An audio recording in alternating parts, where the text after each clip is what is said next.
তোমরা হয়তো জেনেই গেলে যে আমি কোথায় যাচ্ছি, আর যদি না জানতে পারো তাহলে লাস্ট পর্যন্ত ভিডিওটা দেখো।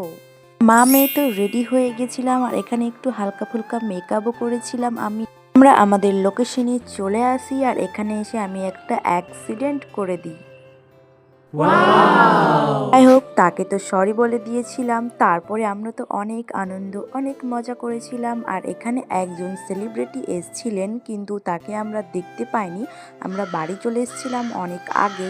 কিন্তু একা যাইনি, আমার সাথে আমার হাজবেন্ডও আছে। এখানে অনেক নাচ গান হচ্ছিল, তো সেখানে আমরা দেখছিলাম। আর উৎসবে গিয়ে আর কি কি করলাম সেটা তোমরা দেখতে পাবে নেক্সট ভিডিওতে। এত ভিডিও করেছি যে একটা ভিডিওর মাধ্যমে দেখানো সম্ভব না। আর আমার মেয়েও কিন্তু ছিল আমাদের সাথে।